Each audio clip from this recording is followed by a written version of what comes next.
She, a widowed and lonely tycoon, watched his daughter suffer. She, a young librarian, possessed the gift of storytelling. On a desperate flight, she soothed his daughter with a melody. Stunned, Julian saw the purity of Clara's soul and the magic in her voice. Before we begin this story, leave a comment and tell us from what city you're watching. Enjoy the story. The morning sun of Manhattan streamed through the enormous windows of the 40th floor of the corporate building, bathing Julian Vance's office in a golden light that contrasted with the coldness of the environment. At 42, Julian commanded one of the largest tech empires in the country, a company he had built brick by brick since his college days when he dreamed of revolutionizing access to technology in the US. Now, sitting in his Italian leather chair, watching the metropolis awaken below, he felt like a king in an empty castle. His mahogany desk was impeccably organized as always. Financial reports perfectly aligned, 3 phones that never stopped ringing, and a framed silver photo that he avoided looking at directly. In the image, a woman with a radiant smile held a small child in her arms, both laughing in Central Park during a family outing. Helena's absence echoed through every corner of that office, through every decision he made alone, through every night he came home and found only silence. 3 years had passed since his wife's passing, but the pain remained fresh as a wound that refused to heal. Helena had been his partner in everything, the only person who could see beyond the successful businessman and see the vulnerable man behind the facade. She understood his ambitions, supported his dreams, and at the same time kept him grounded. Without her, Julian had become a machine of efficiency, a ghost that floated between meetings, contracts, and million-dollar decisions, but had lost connection with everything that really mattered. The intercom buzzed, interrupting his melancholic thoughts. "Mr. Vance, Maya is here," his secretary announced in the careful voice she always used when referring to the girl. Julian sighed deeply, straightening his tie and forcing a smile that didn't reach his eyes. At 6 years old, Maya was a miniature version of Helena, with the same curly brown hair and the same piercing green eyes. But where Helena radiated joy, Maya carried a sadness that broke Julian's heart. "You can send her in," he replied, pushing the documents away from the desk and preparing for another tense encounter with his own daughter. Maya entered the office as she always did, with hesitant steps and lowered gaze. She wore her impeccable school uniform, her pink backpack on her back, but there was a rigidity in her small shoulders that shouldn't exist in a child her age. Julian stood up and walked towards her, kneeling to be at the girl's eye level. "Hi, Princess," he said, trying to make his voice softer. "How was school today?" "It was okay," Maya replied in a whisper without looking up. Her small hands fidgeted nervously with the strap of her backpack. Julian felt the familiar ache in his chest. He had hired the best nannies, the most renowned psychologists, had moved Maya to the best private school in Manhattan, but nothing seemed to work. The girl remained distant, lost in her own world of silence and melancholy. The nights were the worst, when he found her crying softly in her room, calling for her mother in restless dreams. "Do you want to draw while Daddy finishes some things here?" Julian offered, pointing to the coffee table where he had left paper and colored pencils. It was his routine attempt to create some kind of connection, although he knew that Maya preferred to remain silent, looking out the window. The girl nodded shyly and went to the table, but Julian could see that she wasn't really interested. It was as if she was just playing a role, acting as she thought she should act so as not to disappoint her father. That perception shattered him inside. Back at his desk, Julian tried to focus on the reports, but his eyes constantly strayed to Maya. She had given up drawing and was now watching the city's movement below, lost in thoughts he couldn't reach. The distance between them seemed insurmountable, an abyss created by pain and Julian's inability to process his own loss while trying to be both father and mother at the same time. His phone rang once again. It was Margaret, his mother-in-law, with another criticism about how he was raising Maya. "That girl needs a mother figure, Julian," was the constant refrain. You can't expect nannies to solve everything. The words echoed in his mind like a perpetual accusation. Julian knew that Margaret was right, but the idea of opening himself up to someone again seemed impossible. He had loved Helena with an intensity that almost consumed him, and when she passed, she took with her Julian's ability to trust in love. Now he took refuge in work, expanding the business empire as a way to keep busy and avoid facing the emptiness that had settled in his life. The Helena Foundation, the social project he had created in his wife's memory to promote literacy in underprivileged communities, was his only real link with his own feelings. Through it, Julian tried to honor Helena's legacy of love for literature, but even that work had become more of an administrative obligation than a genuine passion. That afternoon, while watching Maya in her melancholy silence, Julian Vance realized that he had become a prisoner of his own fortress of success. He possessed everything that money could buy, but had lost the only thing that really mattered: human connection. And now, seeing his daughter wither emotionally, he knew he needed to find a way to break down the walls he had built around his heart before it was too late for both of them. The Vance Tech private jet sliced through the clouds at 30,000 feet, heading to Washington, D.C., where Julian had a crucial meeting with international investors. It was a trip that could define the company's expansion into global markets. But at that moment, sitting in the luxurious beige leather seat, Julian could only think about how his life had turned into an endless succession of commitments that distanced him further and further from his daughter. Maya was sitting next to him, the seatbelt fastened around her small body, but something was wrong. Very wrong. The girl was breathing rapidly, her little hands sweating cold, and she was squirming in her seat with a restlessness that Julian couldn't understand. Carla and Beatrice, the two experienced nannies who accompanied him on trips, had already tried everything. They offered toys, games on the tablet, even a cartoon on the individual screen, but nothing worked. "I want mommy," Maya murmured for the 10th time in half an hour, and this time the words came out choked by tears that began to stream down her rosy cheeks. "I want to go home." "I don't want to fly anymore." Julian felt the familiar lump in his throat. He leaned over his daughter, trying to hug her, but Maya cowered even more, as if her father's touch couldn't reach her in the dark place where she had taken refuge. The whirlwind of emotions of the girl was like a hurricane that Julian didn't know how to calm, and his own helplessness left him desperate. "Princess, it's okay," he whispered, running his hand through his daughter's curly hair. "Daddy's here. The trip will pass quickly." But his words sounded empty even to himself.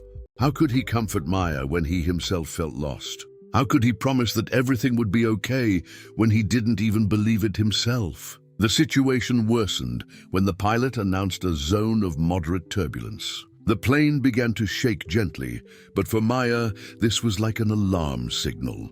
She began to cry louder, then to sob, and in a few minutes, she was in a full-blown panic attack. Carla tried to calm her with a lullaby. Beatrice offered water and cookies, but Maya only cried harder, her little face red with despair. Julian felt completely useless.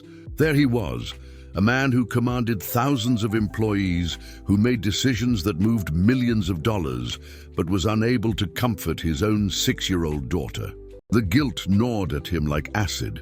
Helena had always known exactly what to do in these situations. She had a maternal intuition that Julian would never possess, a natural gift for penetrating the children's world and bringing peace. The other passengers, executives and assistants who were traveling with them, began to look with a mixture of concern and discomfort.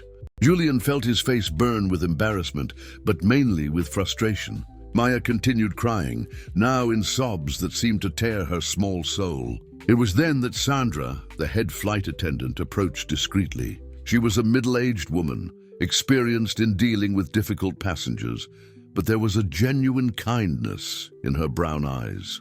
"Mr. Vance," she said in a low voice, "there's a passenger in the assistance section who, well, she seems to have a special way with children. I saw when we boarded. She was reading to a child at the airport while waiting. Maybe, if you allow..." Julian looked at Maya, who was now almost hyperventilating, and nodded desperately.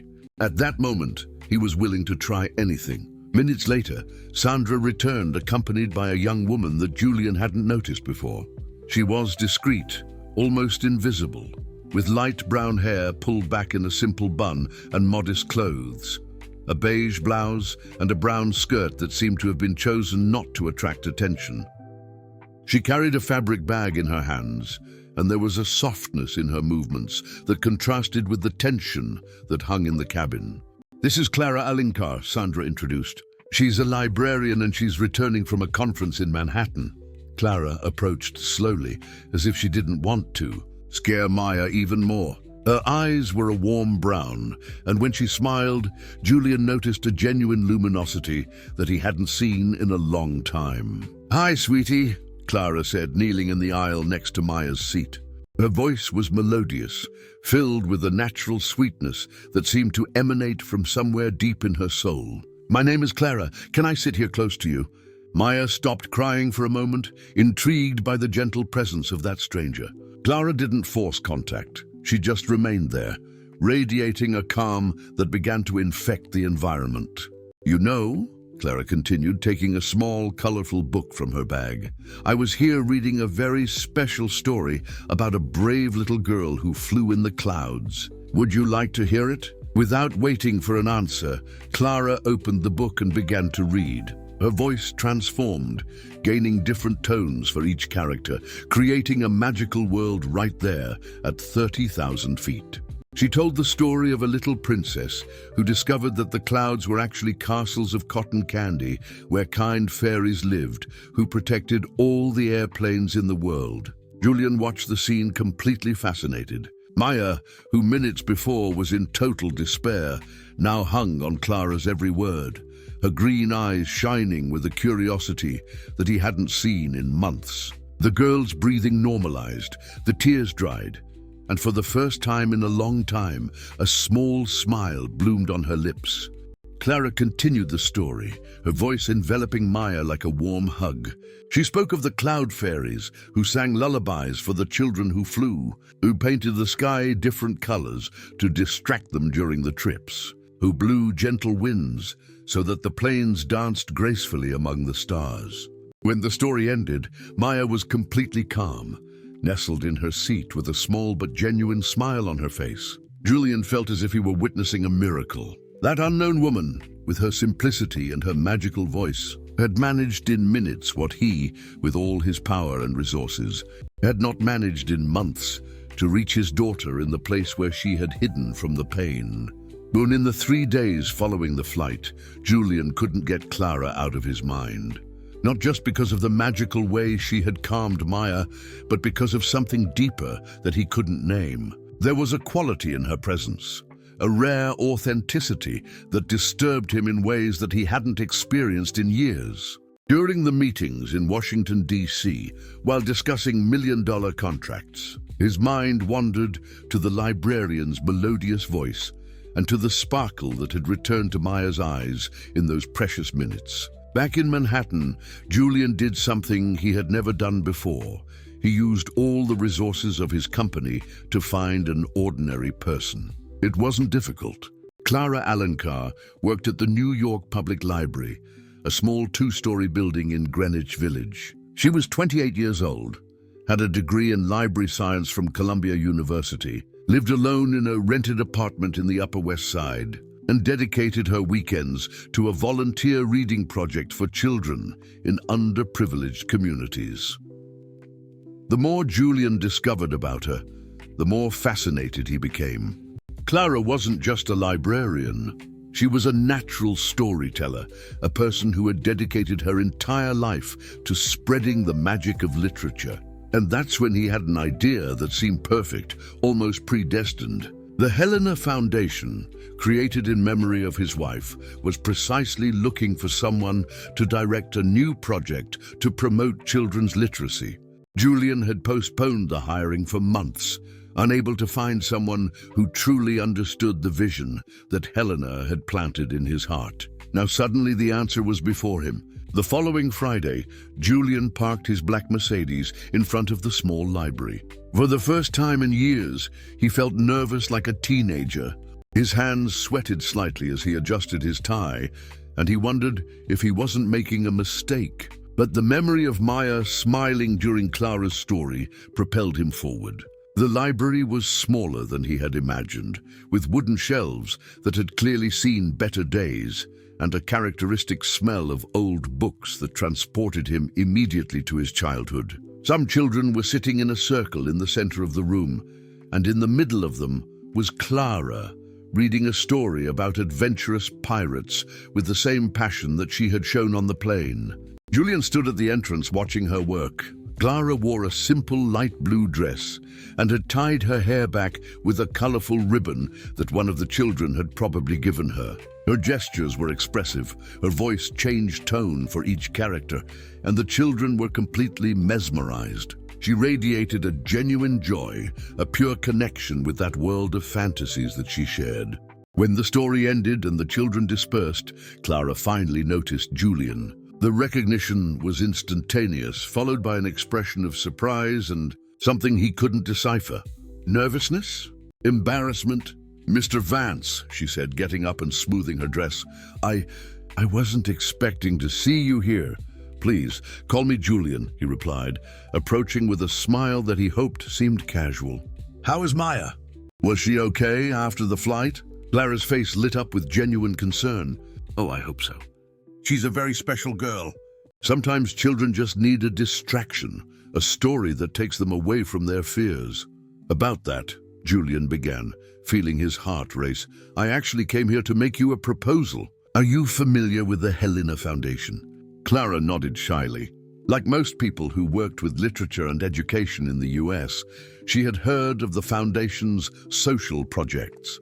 "We are launching a new program to promote literacy for children in underserved communities," Julian continued, watching how her eyes immediately became interested.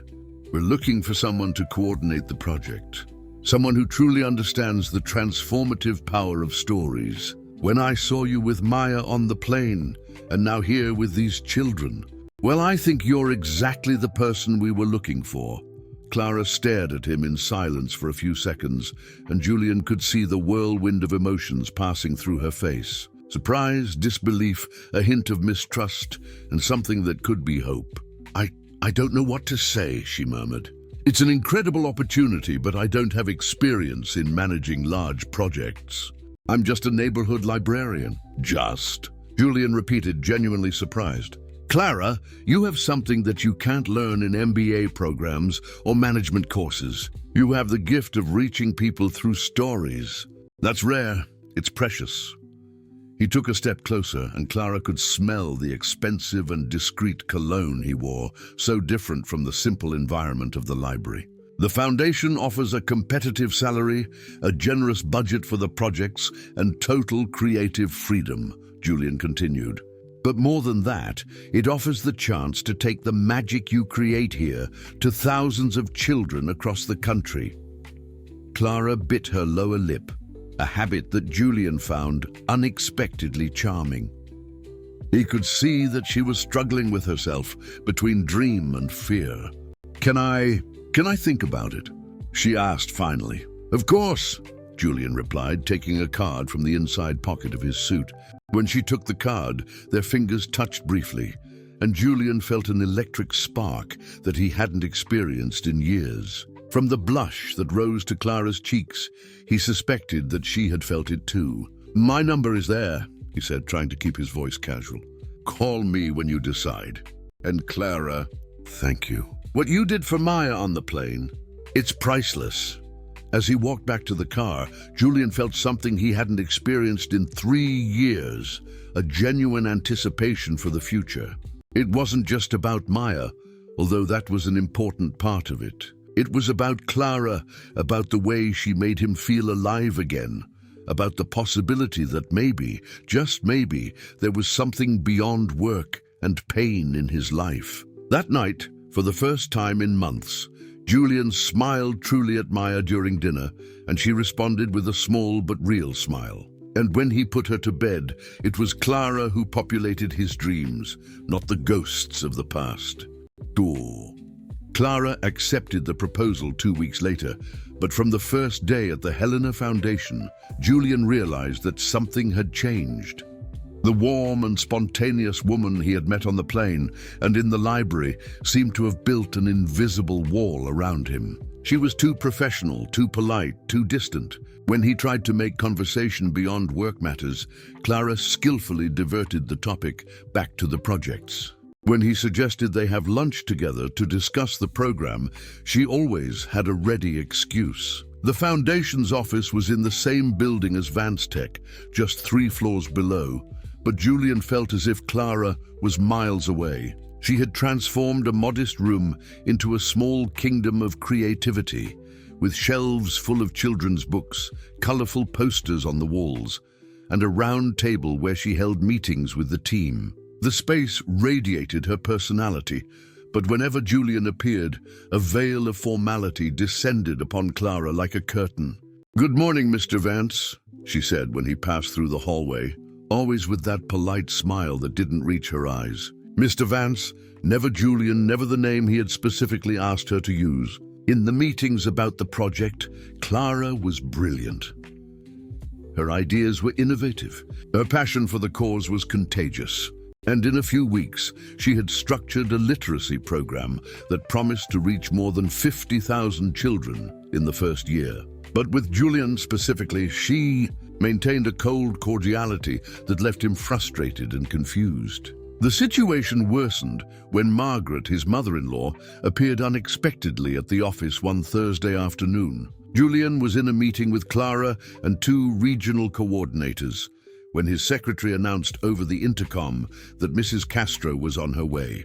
He saw Clara stiffen in her chair and knew instinctively that this wouldn't end well. Margaret entered the room like an elegant storm. At 62, she was an imposing woman, with perfectly coiffed grey hair and expensive clothes that screamed old money. Her eyes scanned the room until they landed on Clara, and Julian could feel the electric tension in the air. "Julian," she said, completely ignoring the other people present, "I need to talk to you. In private." "Mom," Julian replied, using the term she had insisted on since his marriage to Helena. "We're in a meeting. Can we talk later?" "It's about Maya," Margaret retorted, and Julian knew he had lost the battle. Nothing was more important than his daughter. The meeting was interrupted, and Julian found himself in the hallway being bombarded by accusations that left him stunned. Margaret had hired a private investigator, to find out who the new employee was who was causing so much talk in the social circles of Manhattan. "Do you think people are blind, Julian?" she hissed, keeping her voice low but filled with venom. "Everyone is talking about how you're obsessed with this librarian. A young woman without family, without social standing, without anything to recommend her besides a pretty face." "Margaret, it's not like that," Julian tried to defend himself, but the words sounded weak even to himself. "Isn't it?" She laughed scornfully. "Then explain to me why you created a position especially for her. Why you increased the Foundation's budget by 30%. Why you keep inventing excuses to show up in her office." Each word was like a punch to Julian's stomach, not because they were lies, but because they were desperately true. He had indeed created justifications to get closer to Clara. He had indeed used the Foundation as a pretext. "And you know what's worse?" Margaret continued. "Maya is starting to talk about this woman. Asks when she's going to see the story lady again. You're confusing the head of a child who hasn't overcome the loss of her mother yet." That last accusation hit Julian hard. The idea that he was harming Maya, that his own confused feelings could be hurting his daughter, made him nauseous. "Helena hasn't even been gone for 3 years," Margaret delivered the final blow. "And you're already behaving like a lovesick teenager. What kind of example is that for your daughter?" When Julian returned to the Foundation's office, Clara had dismissed the team and was alone, organizing papers with mechanical movements. She didn't look up when he entered, but Julian could see the tension in her shoulders. "Clara," he began, but she interrupted him. Mr. Vance, I think it's best if we keep our relationship strictly professional, she said, still without looking at him. I realize that people might misinterpret our closeness, and that's not good for either the foundation or your reputation. What reputation? Julian asked, a growing bitterness in his voice. Clara, I don't care what people say. She finally looked at him, and Julian saw something in her eyes that scared him. It wasn't anger or resentment, but a deep sadness mixed with determination. But I do care, she said softly. I care because I know what my place in the world is, Mr. Vance. I know that I'm a neighborhood librarian who got a job far above what I deserved. And I know that any misunderstanding about our relationship can destroy not only my career, but also harm the real work we're doing here. Julian felt as if he had been splashed with a bucket of cold water. At that moment he realized how naive he had been, how much he had allowed his own desires to obscure reality. Clara was right. He had put both of them in an impossible position. That night, alone in his office after everyone had left, Julian wondered if he wasn't making a terrible mistake. Maybe Margaret was right. Maybe he was being selfish, using Maya as an excuse to get closer to Clara. Maybe it was better to keep his distance, protect his daughter and Clara herself from his confused feelings. For the first time since the transformative flight, Julian questioned whether he had made the right decision in bringing Clara into his life. The 2 weeks passed in a tense silence. Clara kept her promise of a strictly professional relationship, communicating with Julian only through formal emails and technical reports. When they met in the hallways, she greeted him with a cold courtesy that left him more frustrated every day. Julian had returned to immersing himself in work, accepting unnecessary meetings and business trips that he would have delegated before. Anything to avoid having to think about the impossible situation he found himself in. Maya, in turn, had regressed to the melancholy silence that characterized her days before the flight. She had asked about the story lady a few times during the first week, but Julian had evaded the topic, and she eventually stopped asking. The nights became difficult again, with frequent nightmares and calls for her mother that tore Julian's heart to pieces. It was on a rainy Thursday that everything changed. Julian had cancelled a trip to Albany because Maya had woken up with a fever and decided to work from home to stay close to her. He was in his home office, a large room overlooking the garden, when he heard small footsteps in the marble hallway. Maya appeared in the doorway, still in her pajamas, holding something in her hands. "Daddy," she said with a small and hesitant voice, "can I show you something?" Julian immediately closed the laptop and turned completely to her. In recent months, any attempt at initiative on Maya's part was treated as a rare treasure. "Of course, Princess. Come here." Maya approached slowly, revealing that she was carrying a drawing book and some colored pencils. It was a new notebook that Julian didn't remember seeing before. "Clara gave it to me," Maya explained, as if she had read his thoughts. "When she came here for that meeting about the poor children, she said that every storyteller needs a place to keep their own stories."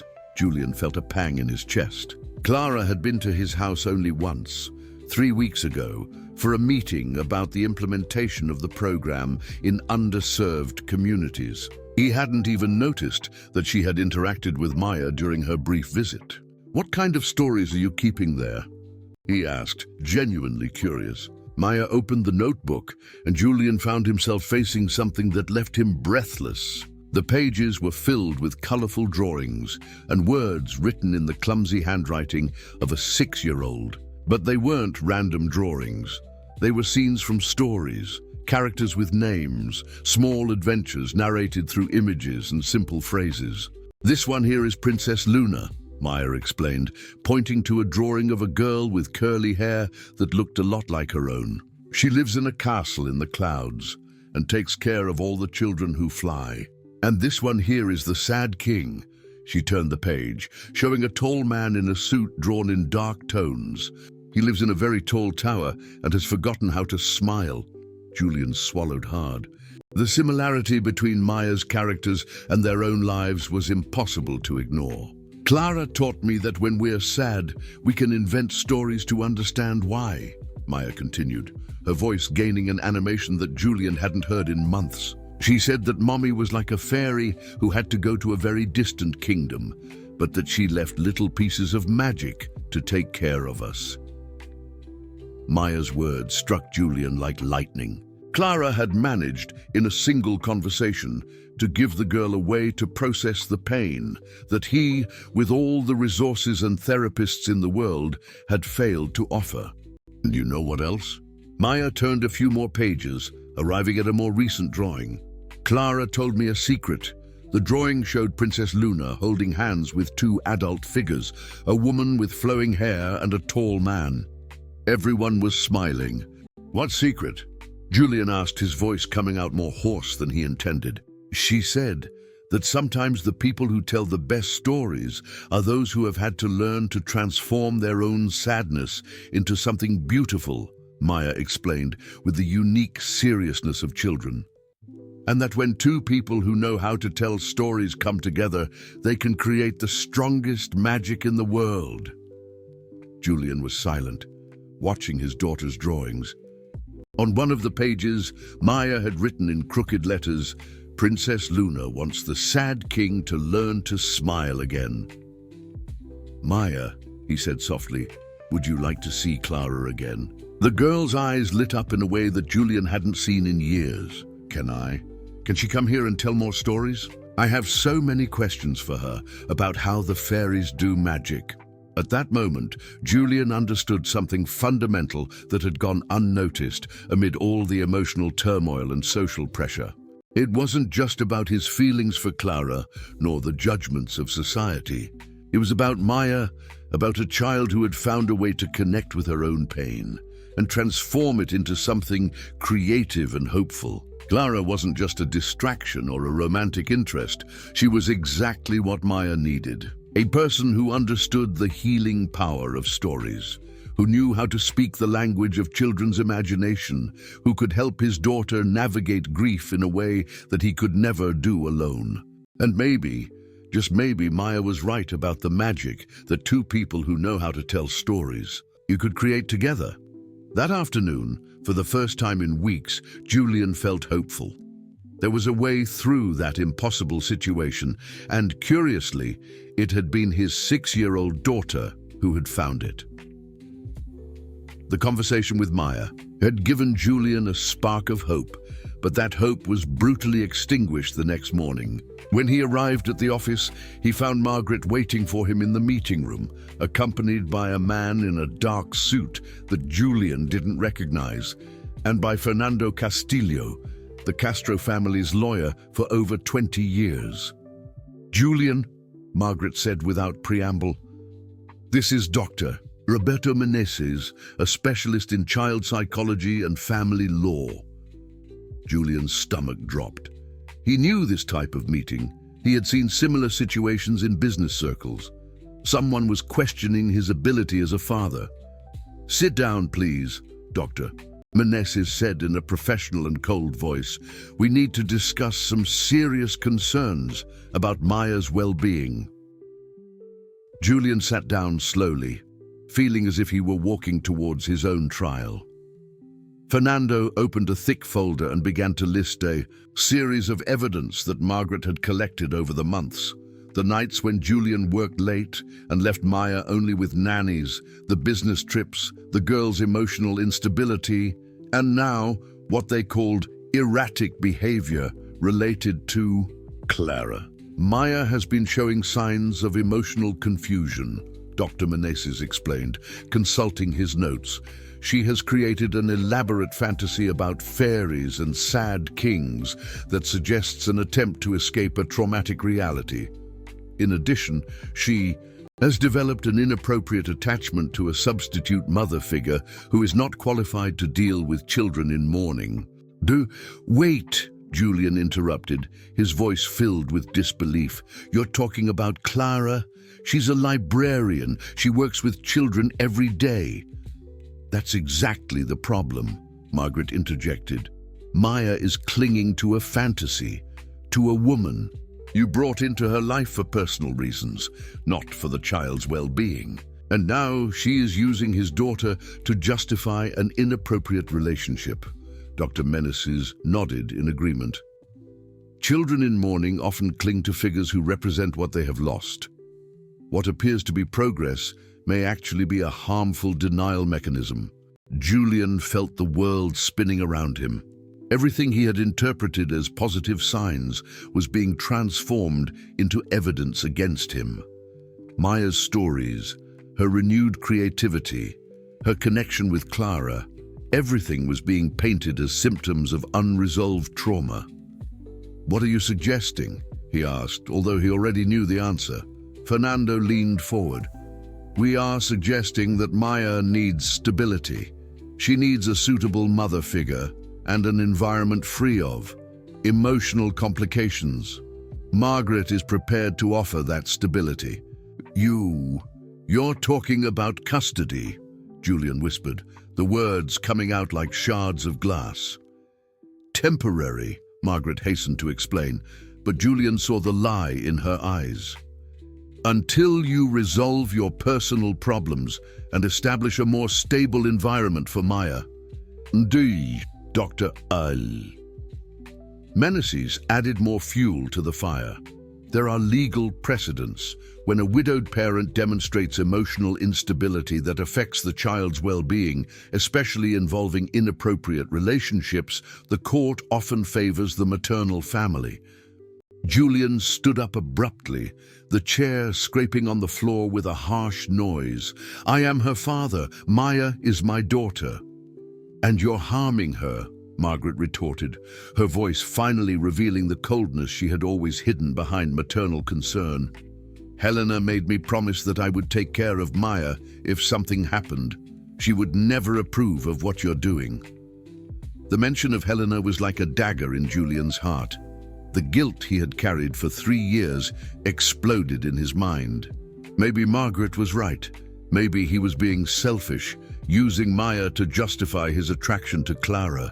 Maybe he was a terrible father who was harming his own daughter in the name of his personal desires. "Think about it, Julian," Fernando said with the voice of someone who had practiced this speech. "A legal battle would be traumatic for Maya. It would be better for everyone if you made the right decision voluntarily."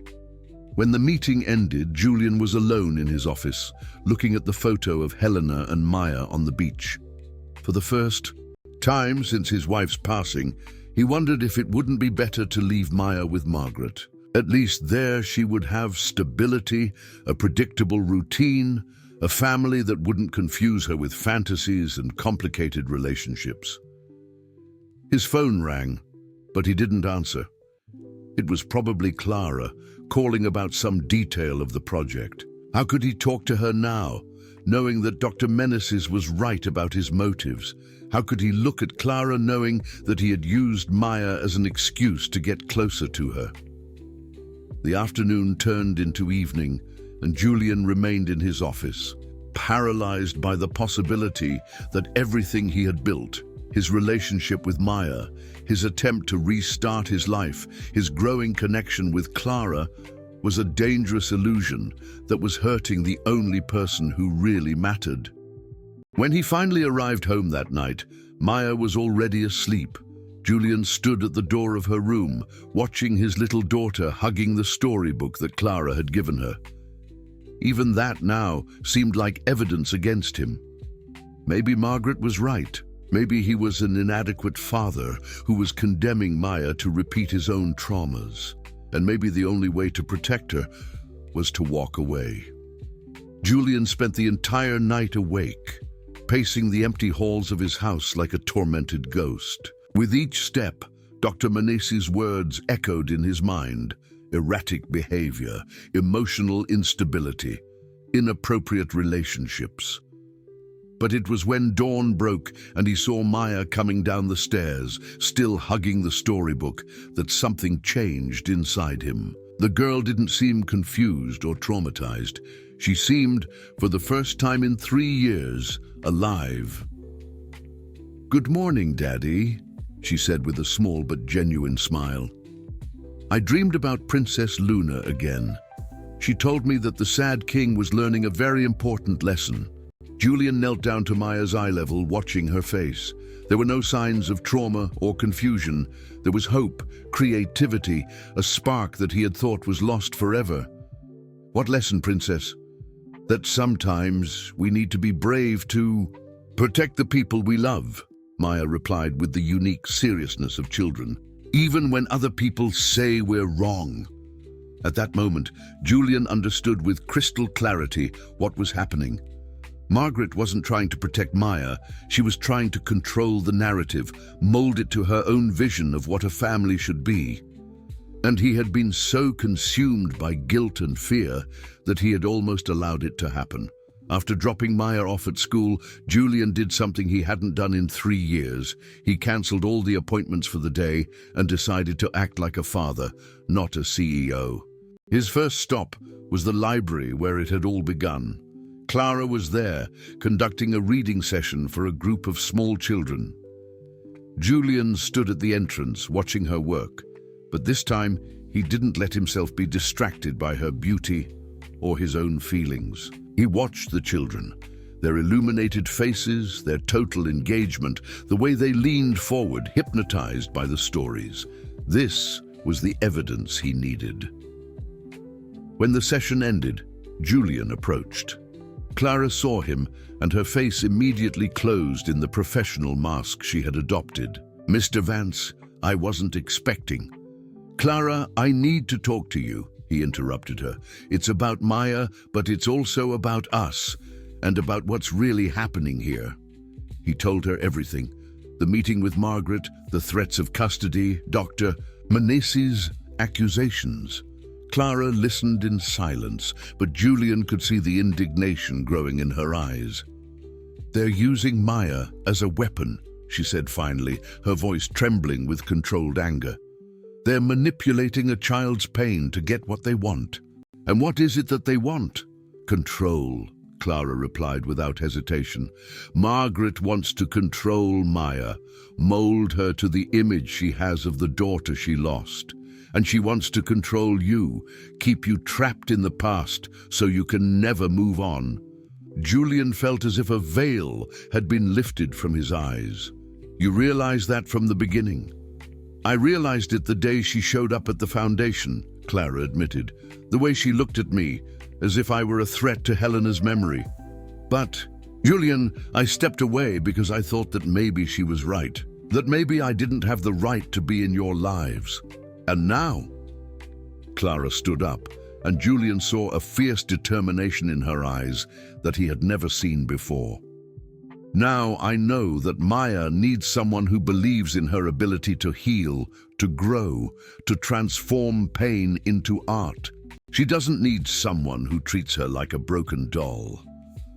Julian felt a wave of admiration for Clara. She had found her own courage, her own strength to fight. "What do we do now?" "First, you need to stop apologizing for being alive," Clara said firmly. "Helena wouldn't have wanted you to die with her, and Maya doesn't need a ghost father. She needs a present father who fights for her." They spent the rest of the morning planning.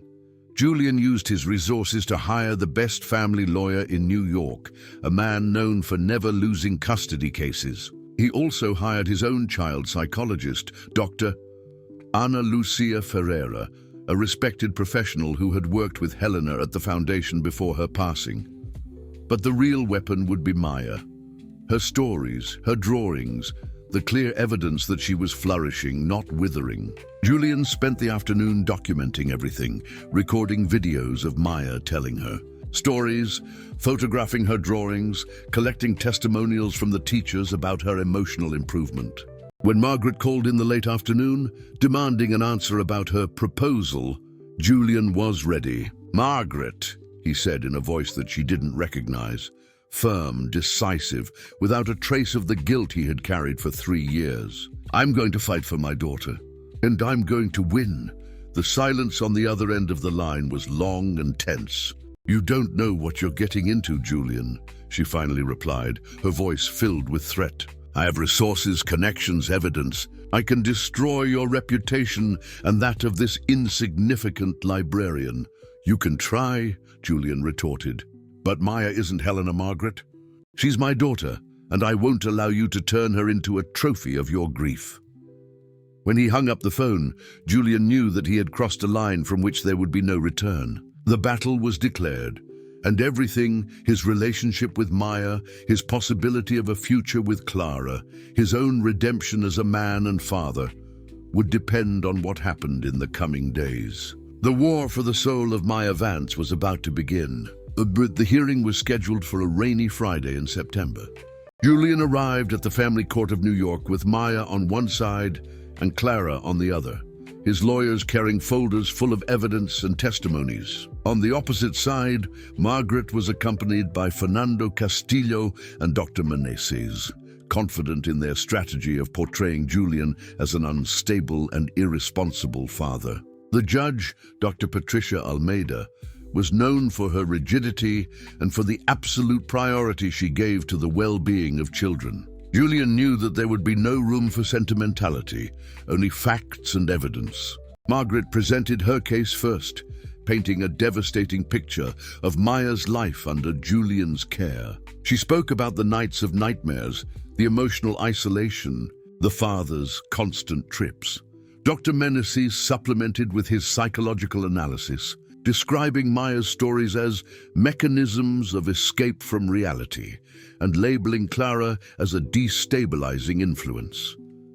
Maya Castro Vance is a deeply traumatized child, Dr. Meneses concluded, who is being used by the father to justify inappropriate relationships at the expense of her own emotional recovery.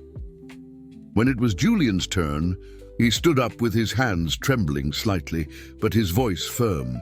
Your Honor, my daughter is not a trophy to be disputed. She is a 6-year-old girl who is learning to transform pain into art, sadness into creativity.